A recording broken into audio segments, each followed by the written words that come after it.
Tá certo o sobrenome, cara? Fui eu. Boa tarde. Desculpa pelo atraso, mas vamos começar aqui essa mesa. Esse teatro é um pouco oponente, dá um pouco de pressão assim na gente que senta nesse palco aqui, mas tá bom. Bom, essa mesa aqui foi proposta pelo Ministério da Cultura, que está presente aqui com bastante força no evento.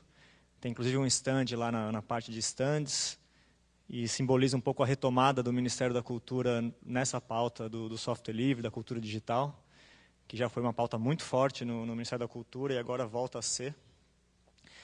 E a gente tinha chamado aqui uma série de secretários para essa mesa, para justamente ter um pouco da visão do governo nessa questão, e aí dialogando com vocês, dialogando com o pessoal aqui do evento. Mas a gente teve vários cancelamentos de última hora. A agenda dos secretários é sempre uma coisa bastante complicada, mas o Guilherme Varela, secretário de Políticas Culturais do Ministério da Cultura, está aqui. O Marco Antônio Konopak, que é da Secretaria de Assuntos Legislativos do Ministério da Justiça, está aqui representando também o secretário Marivaldo.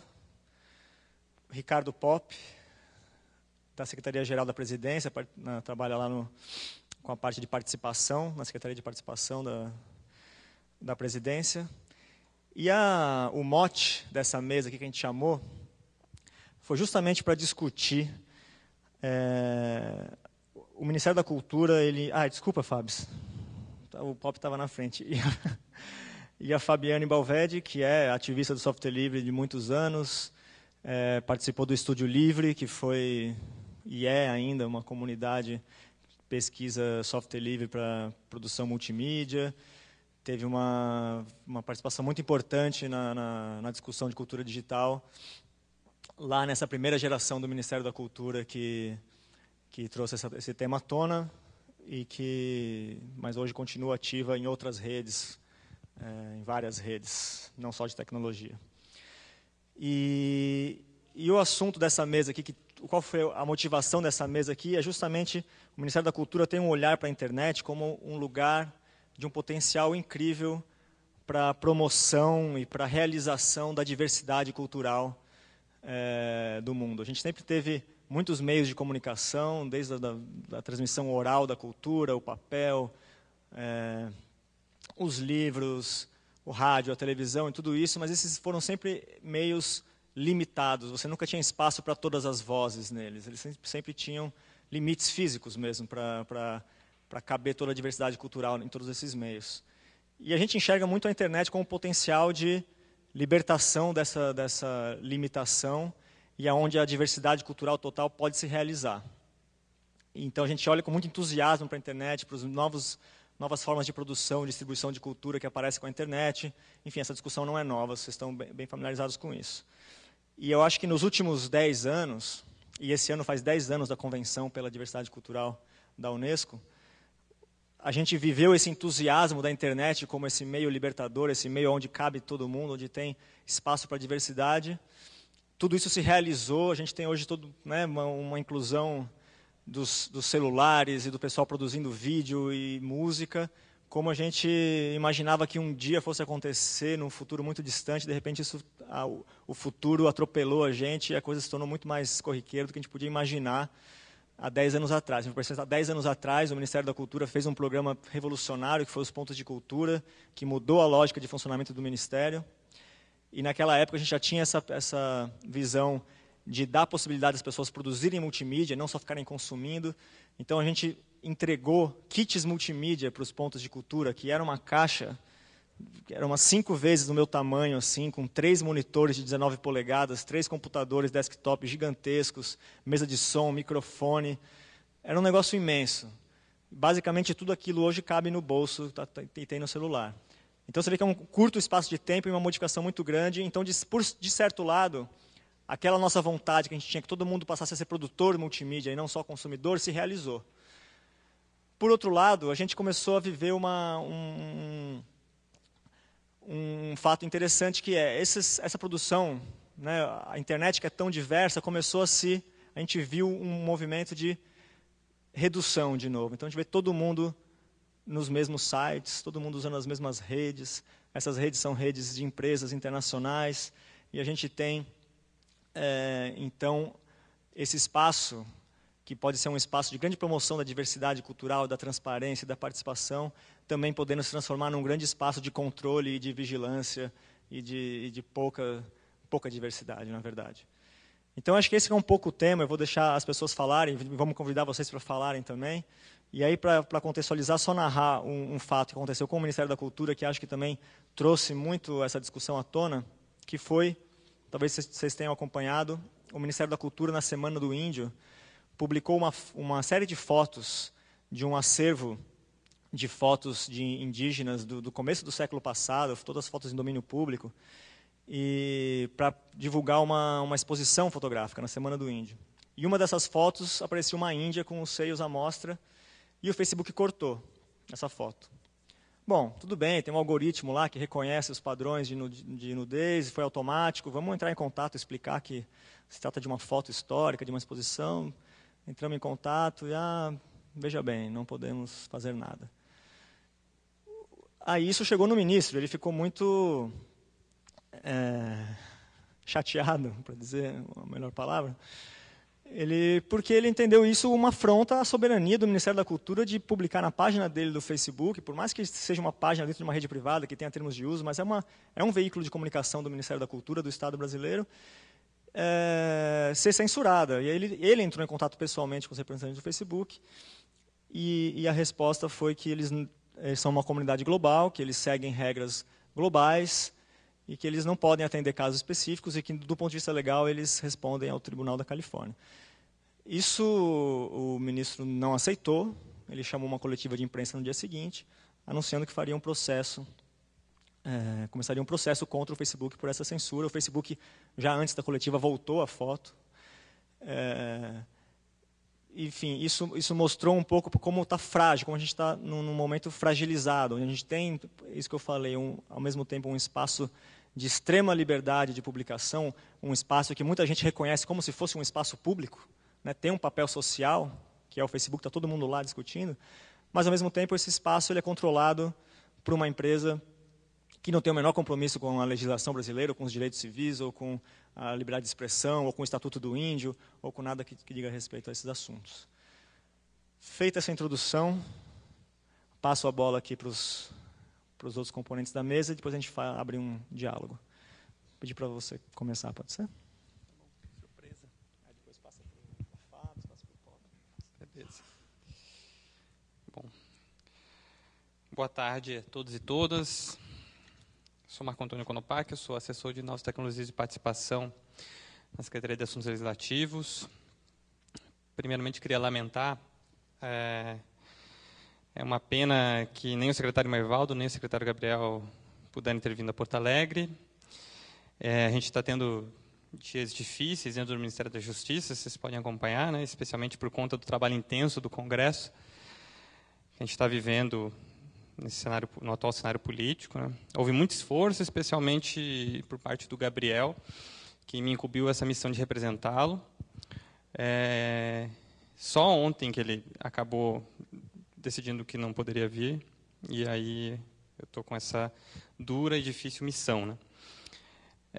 Essa é uma discussão uma discussão na cidade que, para nós, lá na Secretaria de Assuntos Legislativos, é muito importante, especialmente com o processo recente de aprovação do Marco Civil da Internet e das discussões em torno da regulamentação. Pedirei desculpas se não entrar no debate técnico-jurídico, pois não sou formado em Direito. Como cientista político, sou da turma de, muitas vezes, dos caras que forçam os limites do direito. Antes de mais nada, eu gostaria de saudar esse espaço tão importante construído dentro do Fórum Internacional de Software Livre. E lembro quando eu participei dos primeiros FISLs da minha vida, em que eu era só mais um nerd nessa multidão, louco pelas novidades do mundo do software livre, mas que também percebia que o evento não se restringia às novidades tecnológicas da área, né? O Feasly sempre foi construído por pessoas que pensavam o espírito do que significa defender o software livre, não só pela sua qualidade técnica, mas também pelo seu significado político de transformação através da disputa do entendimento da forma como o conhecimento é produzido e compartilhado. Esse espírito se associou à popularização cada vez mais intensa do uso da internet, que sempre foi um espaço descentralizado, profícuo à liberdade e à inovação. Nesse cenário, o Feasly se consolidou como o maior evento de software livre do mundo. E não é pouca coisa, né? Estamos no Brasil, viva o Feasly. Bom, entrando um pouco... Eu estou seguindo aqui a minha preparação, gente. Estou tentando dar um pouco de movimento para não ficar monótono, mas é que como o debate é bem difícil, eu prefiro estar aqui com a minha linha organizada, até porque eu sou muito prolixo. Então, se eu começar a falar, daqui a pouco eu abro uma janela, abro duas e eu estou longe e a gente fugiu do tema. Então, para me ater ao tema, eu estou seguindo aqui. Espero não ser monótono. Bom, entrando um pouco na nossa pauta, queria chamar a atenção um pouco sobre o histórico da legislação da internet no Brasil. Lá na Secretaria de Assuntos Legislativos, secretaria da qual faço parte, brincamos que quando surgiu o assunto de internet, ela geralmente caía para a equipe de direito penal, porque quase sempre era para criminalizar alguma conduta que utilizava a internet como meio. O ápice disso foi o PL do Azeredo, que muitos aqui lembram, né? Que, apelidado da AI-5 digital pela comunidade, era o pior cenário para se construir uma legislação de internet, estabelecendo uma série de novos crimes e não oferecendo nenhum direito ou garantia aos usuários da rede. E é muito interessante saudar, e eu fico muito feliz de voltar nesse espaço e falar sobre o Marco Civil, porque foi nesse mesmo espaço, num Feasly, em 2009, que a virada nessa onda criminalizadora aconteceu, né? Durante esse Feasly de 2009, tivemos a visita ilustre do presidente Luiz Inácio Lula da Silva, que, numa apresentação para quase 5 mil pessoas, falou de software livre, tecnologia, internet e futebol, né? Porque o presidente não podia deixar de tocar no Coringão. Mas, nessa mesma palestra, o Lula olhou para o então ministro da Justiça, o Tarso Genro, e falou: ô Tarso, nós temos que construir uma lei que fortaleça os direitos dos usuários da internet. Tarso, vamos construir uma proposta que se funde na construção da cidadania dos usuários e não na sua criminalização. Não sei se todos conhecem enfim, essas atribuições, as competências aí dos diversos ministérios explanados, mas o Ministério da Justiça ele atua, enfim, ele atua com o sistema de segurança pública, mas ele atua também com os temas ligados a cidadanias e defesa de direitos. Então, nada mais caiu como uma luva essa virada, né, dessa construção sobre essa pauta da internet, porque quem que seria o ministério competente para discutir direitos dos usuários, ou seja, construir uma carta de direitos, uma constituição da internet, se não o Ministério da Justiça. E foi um desafio enorme, né? Aí começou um dos processos de construção legal mais legais que eu conheço da história, porque, por se tratar de uma legislação inovadora, seu processo de construção também deveria ser inovador.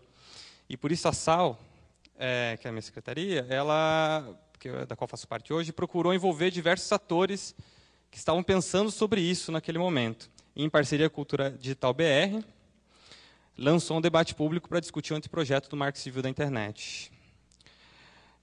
O processo, como se deu, muitos de vocês já conhecem, não vou entrar no detalhe, mas o que eu queria ressaltar para a nossa discussão aqui, para debater direitos civis e direitos culturais na internet, são dois pilares que foram fruto dessa rica e intensa discussão, que foi o princípio da garantia do princípio da neutralidade da rede e a não positivação do notice and takedown, que naquela época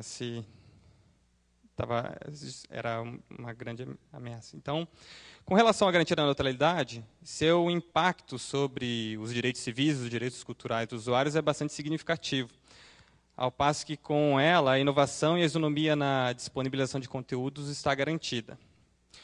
Isso quer dizer o quê? que uma empresa não poderá pagar mais para que seus conteúdos trafeguem mais rápido que outros, oprimindo muitas vezes pequenos provedores de aplicação e de conteúdo que não teriam o mesmo poder econômico para enfrentar grandes conglomerados. Com relação à não positivação do Notice and Takedown, essa foi uma grande vitória dos movimentos por liberdade de expressão. Ela garantiu que conteúdos não fossem retirados pela simples reclamação de possíveis detentores de direitos. O que acontecia? O Notice Takedown estabelecia que se um conteúdo dito do Léo Germani, que eu fui lá e hospedei num site X, o Léo Germani, se o Notice Takedown valesse, ele poderia simplesmente avisar esse provedor que esse conteúdo é dele, que eu subi lá indevidamente, e ele seria derrubado. O problema é que isso viraria uma caça às bruxas na internet, né? Então, todo mundo reclamando todos os direitos, e enquanto isso, os conteúdos estariam indisponibilizados. Isso, depois de um intenso debate, se provou que poderia ser uma grande ameaça à liberdade de expressão dos usuários. Então, o Marco Civil ele separou muito bem os duas figuras, né? Que um é o servidor, que hospeda esse conteúdo, e o produtor desse conteúdo. E só através de uma decisão judicial que um conteúdo pode ser derrubado, indisponibilizado, só a partir de uma decisão judicial. Então, e por fim, ressaltando essas duas questões, que eu acho que aí o debate vai se dar, e a gente vai seguir nessa discussão. Por fim, eu gosto da percepção, e aí, olhando para trás, o processo do Marco Civil, que eu gosto da percepção que direitos não se ganham, direitos se conquistam. E esse processo de construção do Marco Civil e toda a mobilização em torno do tema se comprovou isso. Se não houvesse essa intensa mobilização, provavelmente hoje a gente teria uma outra legislação da internet, não teria uma legislação de internet que hoje é reconhecida mundialmente como uma das mais avançadas e progressistas para esse campo. Então, eu acredito que o Marco Civil foi um ganho tanto dos movimentos sociais, em conjugação a um governo que estava atento a essa demanda. Mas o trabalho não se encerra com a aprovação do Marco Civil da internet, a sua regulamentação. É importante perceber que essa é uma luta contínua para sustentar direitos conquistados e avançar no debate nessas novas problemáticas que aparecem, como um pouquinho que o Léo aqui já provocou. Então, por isso, eu acho tão importante um espaço como esse, um espaço de reflexão, um espaço de construção. Eu agradeço imensamente o convite por estar compondo e muito feliz por estar aqui.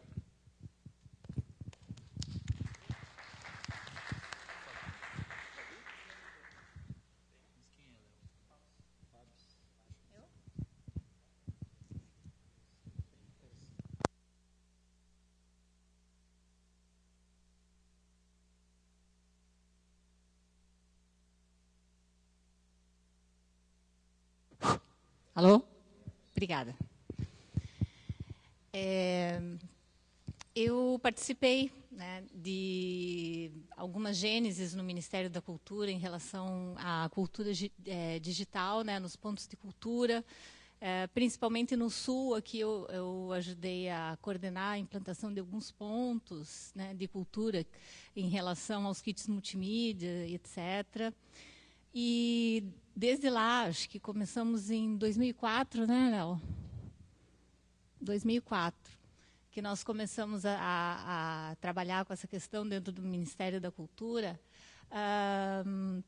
e junto com o FISLE, né, o meu primeiro FISLE também foi em 2004, eu, assim, fazendo um panorama, desde lá, quando me chamaram para essa mesa, eu disse, nossa, pois é, o que eu vou poder contribuir em relação, né, a tudo que aconteceu desde lá para aqui, para conseguir ajudar a vislumbrar caminhos, né, possíveis para a gente não cair em armadilhas de novo, em tantas que aconteceram nesse meio tempo que a gente percebeu.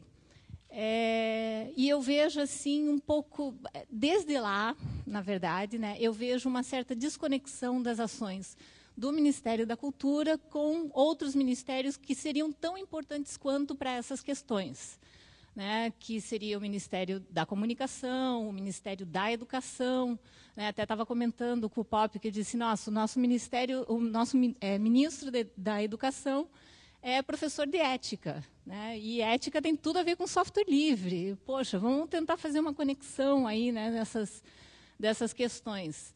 Mas, enfim, né, eu falo isso porque também estávamos comentando sobre a questão da TV digital e da rádio digital, que é uma coisa paralela, né, à internet, mas que permite interatividade também.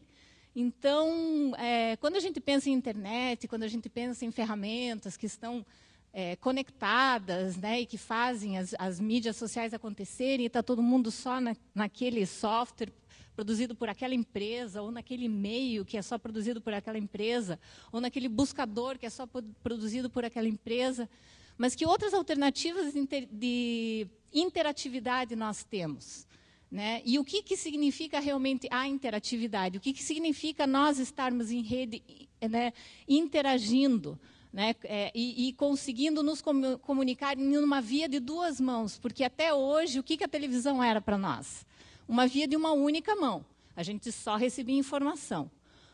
Com a possibilidade da TV interativa, ela passou a ter a possibilidade de nós interagirmos com ela também. Só que as pessoas não se deram conta disso ainda, né? E ela tem um outro tipo de interatividade diferente da interatividade que nós temos na internet. Então, a gente só pensa, às vezes, em termos de internet como, né, ferramenta de interatividade, mas eu acho que outras ferramentas que existem e que têm esse potencial, elas precisam ser colocadas na mesa para serem discutidas com os ministérios que estão aí também, né, discutindo essas questões, principalmente, por exemplo, em relação à rádio digital, né, que ela vai propiciar esse tipo de interatividade também, e nós estamos para decidir entre um padrão proprietário e um padrão livre que vai utilizar o software, né, uma rádio baseada em software e software livre, né. Isso está para ser decidido agora, em pouco tempo, e eu não vejo essas discussões acontecerem também. E isso propicia também essa liberdade que está sendo solicitada, né, da gente conseguir produzir nossos conteúdos e colocá-los sem censura, com uma neutralidade acontecendo, né, na condução dos dados, sem priorizar nada, etc. Então, a minha opinião é que, assim, a estrutura hoje de hardware da internet, ela é realmente complicada de você conseguir modificar. Se a gente for pensar nos termos em que os backbones foram colocados, né, pelos Estados Unidos, etc., você acaba vendo que a internet acaba quase que tendo um dono mesmo, né? A gente quer que ela seja livre, mas, no fim, quem tem a bola é que acaba cantando como que o jogo vai acabar se dando, quem que entra, quem que não entra. Então, eu acho que a gente pode pensar também, além da internet, como trabalhar com outros tipos de tecnologia que permitem a nossa interatividade, que permitem a nossa rede funcionar, né? Por exemplo, o One Laptop per Child, né? Um laptop por criança e tal, ele tinha essa intenção de ter uma rede mesh, né, independente da internet, para fazer as crianças se comunicarem, independente de estarem conectadas na internet ou não, elas tinham as redes entre elas, né, funcionando. Esse tipo de configuração de rede que a gente, né, pode pensar criativamente em colocar em outros patamares, né? O Ministério da Cultura, com toda a criatividade que tem, né, de produzir soluções novas, que teve esse gás para conseguir fazer os pontos de cultura que estão aí, né, que tiveram um baque muito grande, infelizmente, com a Ana de Holanda, mas a gente está conseguindo recuperar algumas coisas agora, né? A gente vê que ainda tem força e que tem muita coisa para ser colocada em dia em relação à interatividade e esse novo patamar tecnológico que nós estamos trabalhando agora, né? Então, nos próprios celulares, dá para pensar em outras tecnologias, né, de interação e geração de mídias digitais para comunicação, para geração de acervos também. Acho que no sábado, que vai ser a nossa mesa às 14 horas, Léo? Nossa mesa de acervos? Pois é, para conversar sobre acervos, né, sobre serviços, né, que têm que ser, na verdade, proporcionados por órgãos públicos e não deixar empresas privadas fazerem isso. Uma crítica que foi feita, por exemplo, ao Google Books, é que o Google Books vai acabar e todo aquele acervo que estava no Google Books simplesmente não se sabe para onde que vai. E aí a crítica que foi feita é: não deixe para empresas privadas fazerem algo que devia ser serviço público, né? Deixar o serviço de biblioteca pública, tem que ser feito por iniciativas públicas que se comprometam a deixar aquilo disponível para o público, né? E quando você fala de comunicação pública, de conexão entre pessoas, etc., você tem que deixar isso público também. Se o serviço é para o público, então quem tem que fornecer são empresas públicas. A partir do momento que você deixa isso para uma empresa privada, né, você acaba se sujeitando às leis que aquela empresa privada rege, né? Eu acho que tudo bem o ministro da Cultura, o Juca, questionar, né, como que o Facebook tira, né, através de um algoritmo, a foto, né, porque somos soberanos, etc. E tal, mas é o software deles, é uma empresa privada, né? Eles conseguiram construir aquilo e eles conseguiram colocar todo aquele poder. Então, o que acontece? Nós temos que fazer as nossas alternativas, nós temos que buscar as nossas alternativas. Porque quem está dando poder para essa empresa que consegue fazer isso e que tem essa censura são as pessoas que utilizam. Quem dá poder para a rede é quem se conecta àquela rede. Uma rede tem poder a partir do momento que ela tem muitas pessoas conectadas a ela. E cada pessoa que se conecta a uma rede, ela está dando poder àquela rede. Isso, né, é fato. Então, a partir do momento que as pessoas passam a fazer parte daquela rede, passam a dar poder para aquela rede, ela se permite fazer aquilo, mas é uma rede privada, né? Então, se a gente quer realmente uma neutralidade, a gente tem que fazer esses serviços, né, acontecerem de maneira pública, feitos, né, de uma maneira que a gente possa administrá-los com um quórum de pessoas que não seja regido por leis privadas, né, que respondam apenas ao interesse privado de um grupo de pessoas que formulou aquilo numa faculdade lá para buscar eleger quem eram as meninas mais bonitas do campus, que foi daí que surgiu a rede do Facebook, né, e se tornou isso que é hoje. Tá? Então, acho que a gente, né, às vezes, se foca, né, em buscar que o privado se torne público, mas eu não sei se é por aí. O meu questionamento é esse, né? Se ficar exigindo que o Facebook seja neutro, etc., mas o Facebook, na minha opinião, é uma iniciativa privada, e ele tem direito a fazer as leis dele, né, sendo privado ou não, né? Então, a questão, eu acho que vai além disso. Eu acho que nós temos que buscar realmente iniciativas públicas para trabalhar com interatividade pública. E aí, sim, fazer essas redes públicas serem neutras, né? Trabalhar com as nossas tecnologias. Eu sei que não é fácil. Eu sei que os interesses privados, muitas vezes, têm muito mais dinheiro e são mais ágeis também, né, no se deslocar. Mas eu acho que nós também, como sociedade civil, podemos pressionar para que essas coisas aconteçam e podemos propor soluções para o uso, por exemplo, dessas tecnologias que estão aí, subutilizadas, como a TV e o rádio digital, né, e pensar em como trabalhar com elas, uma vez que elas estão na esfera pública para serem utilizadas, né? Não deixar elas também serem privatizadas, como a internet parece que está se tornando toda privatizada. Obrigada.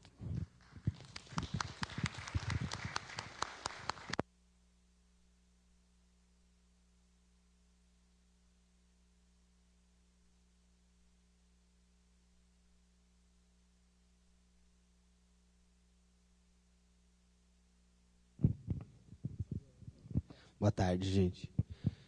Primeiro, agradecer o convite, aí, ao Ministério da Cultura, Léo, Gui, Guilherme, pela mesa. Acho que é importante. Eu estou aqui, convite originalmente para o secretário Renato Simões, que não pôde estar nos primeiros dias do FISLE, vai estar mais para o final. Então, estou aqui um pouco em representação a ele também, um pouco contar do nosso trabalho que a gente desenvolve em conjunto lá. Meu órgão é a Secretaria-Geral da Presidência da República. O Ministério fica mais focado nas questões da participação social, anima aí a questão das conferências nacionais, conselhos de políticas públicas e, especificamente, essa questão a ideia das plataformas de participação digital. Queria fazer coro com o Marco, do MJ, em relação a esse papel do FISLE, né? Sempre a gente resgata aí do como foi importante naquela época do Marco Civil, daqui que nasceu a grande resistência ao PL de cybercrimes.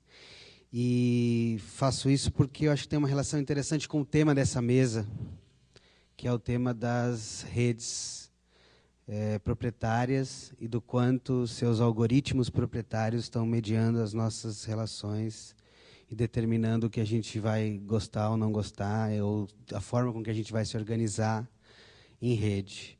Esse acho que é um nó, se não de igual, até de maior importância que o nó desatado aí pelo Marco Civil, que fez o Brasil se tornar uma referência, e eu acho que a gente tem também vocação para abordar essa questão também de forma progressista e na vanguarda.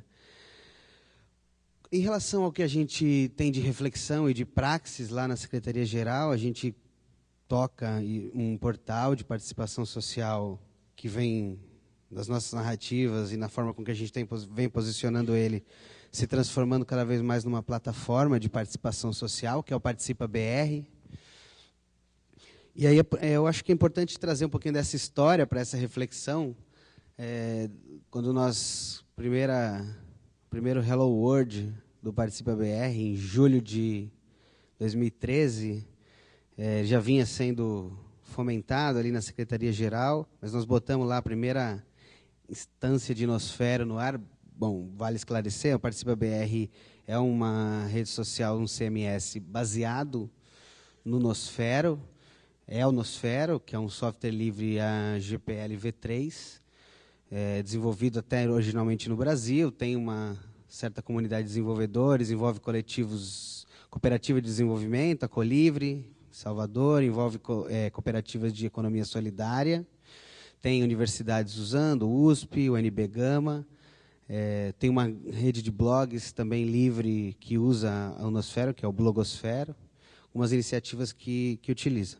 A nossa opção pelo Nosfero, na época, muito em função de atender o que a gente queria, que era um CMS e uma plataforma de rede social, para a gente usar como o portal de participação social, e também por conta de já nascer com essa comunidade, com esse grupo de desenvolvedores que não só construíam, né, estavam tendo o papel de artífices do código da plataforma, mas também com uma reflexão avançada em relação à importância do software livre. Todos os desenvolvedores praticamente militantes do software livre, né, com bastante, inclusive, protagonismo na organização do FISLE e de outras iniciativas de software livre no Brasil. Então, uma escolha em função também de pessoas, uma escolha em função também do que aquilo representava enquanto uma opção política, né, um fortalecimento, quando um órgão governamental, um ministério, escolhe uma plataforma que já existe e decide apoiar o desenvolvimento dessa plataforma. Todas as coisas que a gente criou, as funcionalidades que a gente criou nesses últimos 2 anos, a gente sempre teve a preocupação de que elas retornassem como plugins ou como melhorias na plataforma, retornassem para o core da comunidade, de forma que também as outras iniciativas pudessem se apropriar dessa inovação que a gente estava fazendo. E acabamos transformando, né, no que a gente desenvolvia, transformando um pouco, puxando, vamos dizer assim, o Nosfero para uma lógica de ter ferramentas de participação social que pudessem possibilitar um processo de governança colaborativa daquelas comunidades ali e do próprio governo ao colocar consultas, né, utilizar aquelas ferramentas para colocar consultas para a sociedade usando o Nosfera, usando o Participa, né? O fato de a gente dele ser baseado numa rede social, já na ideia de que nós tínhamos que fazer isso num contexto em que o cidadão pudesse ter no que participasse das consultas ali, pudesse se colocar num fenômeno de associação com outros, de cidadãos ali e formar coletivos nas comunidades em torno daquelas políticas. Então, tentar trazer uma lógica de uma participação mais coletiva e menos atomizada. Então, essa é a nossa intenção ali, quando escolhemos a plataforma. E estamos tocando aí dessa maneira, né, até os dias de hoje, mas nos últimos meses a gente começou a fazer um processo de mudança de narrativa e de opção de desenvolvimento da plataforma. Explicar por que isso é relevante aqui. A gente está deixando de chamar cada vez mais o Participa de portal da participação social, aliás, já deixamos há alguns meses. A gente chama de plataforma de participação social. E estamos pensando ele muito mais como um espaço onde a gente pode construir e disponibilizar para a construção de inovação em cima dele, do que onde a gente vai construir todas as soluções possíveis. Num primeiro momento, como que isso se materializa, né? Nós estamos abrindo a API do Participa, abrindo uma interface para desenvolvedores acessarem as informações e as ferramentas de fora, e estamos nós desenvolvendo dois importantes aplicativos em cima da plataforma. Um é o aplicativo da Conferência da Juventude, o outro o Dialoga Brasil Digital, que vai ser um espaço de participação nos programas, nas principais ações do governo. Essa questão dessa mudança que a gente vem feito é importante porque a gente começa a se colocar de uma outra maneira, né? Deixa de se colocar como o produtor de todas as ferramentas possíveis para consulta e participação e começa a questionar até a própria necessidade da gente fazer esses desenvolvimentos e pensar que esse desenvolvimento pode vir de fora. E aí, eu acho que a pergunta que motiva essa mesa com a relação, né, estamos todos aqui praticamente, com exceção da FABES, né, de órgãos de governo, representantes do setor público. Então, acho que uma pergunta e a própria FABES, na fala dela, provocou muito essa questão de qual o papel do governo. Então, acho que tem uma questão central aqui, que é qual que é a melhor estratégia para que governos, em geral, apoiem este processo de desenvolvimento de redes livres na sociedade, né? E eu acho que a resposta para isso é uma resposta que nós vamos... É importante que a gente construa coletivamente, mas eu gostaria de, pelo menos, trazer dois pontos para o que eu acho que são fundamentais nessa resposta, né? Primeiro, eu acho que tem uma necessidade de a gente ter política pública, e a gente tem que estar começando a fazer essa reflexão. Já tem outros casos em que a gente teve esse apoio já por parte do governo, que é o desenvolvimento de software livre, quer dizer, apoiar plataformas livres de redes sociais para que elas sejam melhoradas, aprimoradas, desenvolvidas. Então, esse acho que é um ponto. É uma demanda recorrente, né, uma demanda importante, que acho que a gente tem que receber ela e dar uma resposta, enquanto governo, em relação a isso, né? Então, esse é um ponto que eu destaco. E isso como parte de uma estratégia maior, até de apoio a desenvolvimentos de tecnologias livres. Vão ter duas atividades aqui uma atividade, principalmente, aqui no FISLE, que tem a ver com isso. Amanhã, no espaço da ASL, começa uma atividade voltada a empreendimentos, negócios, startups baseadas que desenvolvem tecnologias livres, né? É lá no espaço da ASL, e não vai ser só um espaço de discussão, mas vai ser também um espaço de cocriação de soluções, de possíveis alternativas sustentáveis usando tecnologias livres. Então, acho que esse é um ponto importante que o FISLE traz como uma dinâmica presente na sua programação, mostra que está preocupado com isso, é importante. O outro ponto, eu acho que é essa questão da gente poder oferecer, os governos oferecerem dados e serviços em forma de forma a que esse desenvolvimento aconteça e seja feito pela sociedade, que é a agenda, acho que muitos aqui conhecem, que é a agenda de dados abertos, que é fundamental para isso. Então, caminhando aqui para o final da minha fala, eu acho que a grande questão que a gente deve pensar em relação ao papel do poder público não é o governo desenvolver a rede social do governo para contrapor o Facebook. Acho que esse é uma aposta furada. Nós não estamos fazendo, mas eu acho que, né, é importante a gente pontuar. Mas, sim, a gente trabalhar como que a gente consegue potencializar que pequenas iniciativas relevantes se conectem formando uma grande rede, as redes de redes, né? Seria um pouco do que a gente tem ouvido aí nos movimentos, estão percebendo isso, que é o redescentralizar a internet. A internet nasce descentralizada, aí vem o Facebook, as redes proprietárias centralizam ela, né? Para muita gente no mundo, a internet hoje é só Facebook, e não estou falando do cara de classe média que acessa o Facebook em casa, estou falando de milhares de pessoas de comunidades carentes que só acessam o Facebook porque é por causa da franquia grátis do celular, então para eles realmente não existe nada, nenhuma outra coisa que a internet. Então é um movimento de redescentralizar. Então a política pública tem que olhar para isso. Como é que a gente faz com que a política pública invista em iniciativas que estão buscando esse processo de redescentralização? Então aí é um processo para a gente construir junto no debate.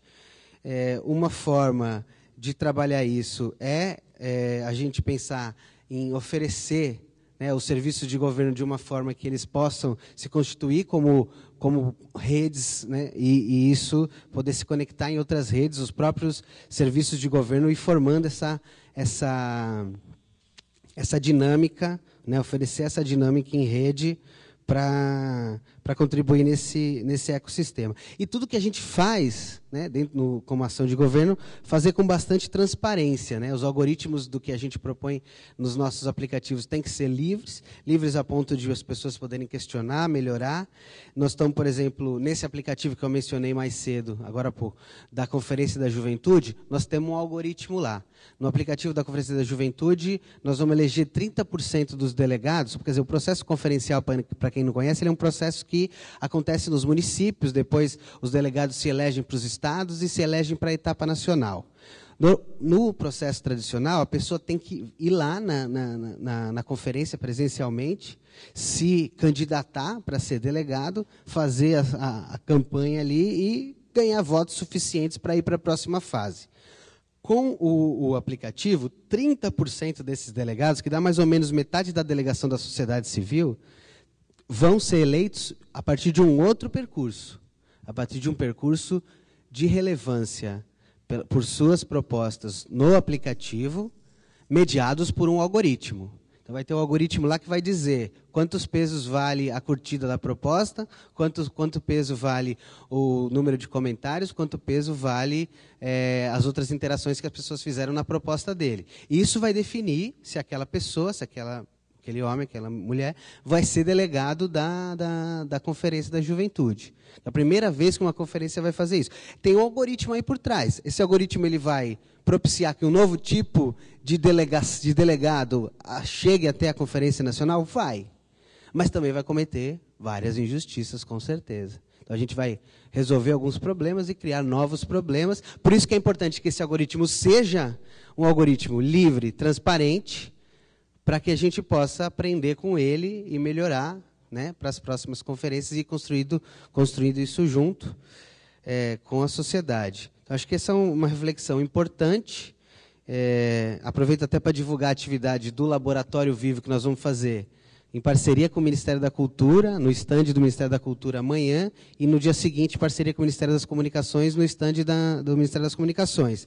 E amanhã, inclusive, o primeiro experimento do laboratório de manhã é um experimento em que nós vamos fazer uma dinâmica corporal dos algoritmos. Então, nós vamos viver os algoritmos a partir de uma dinâmica teatral, para poder sentir qual é o efeito que esses algoritmos têm na relação entre as pessoas. Vamos fazer isso com o algoritmo do Facebook, vamos fazer isso com o algoritmo da Conferência da Juventude, e depois proporcionar um debate sobre isso. Então, essas são algumas ações que eu acho importante da gente promover e participar para fazer essa reflexão sobre redes livres, já que a importância e centralidade dos algoritmos no nosso dia a dia hoje na sociedade, né? Vamos aí para o debate aí das questões que vocês acharem mais interessantes. Obrigado pela oportunidade e obrigado aí pelo tempo de vocês também para a gente debater.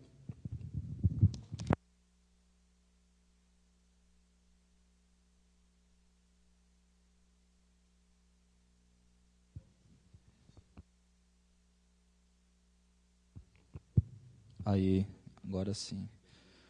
Boa tarde a todos e a todas. Muito obrigado pela presença de vocês. O Ministério da Cultura agradece muito essa oportunidade de poder estar no FISLE e discutir vários temas relacionados à cultura na internet, nesse universo do software livre. É uma honra muito grande estar aqui. O Ministério está propondo essa mesa aqui sobre direitos culturais, e que é uma mesa que a gente acredita, esse tema, a gente acredita que é um tema essencial nessa nova etapa de discussão sobre cultura e internet. Então, agradecer a todo mundo, esperar que com esse escurinho vocês não durmam aí no cantinho e tal, porque está mais quentinho que lá fora, escurinho, então fica ligados. Agradecer e cumprimentar a Fabiane, o Pop, o Marco e o Léo.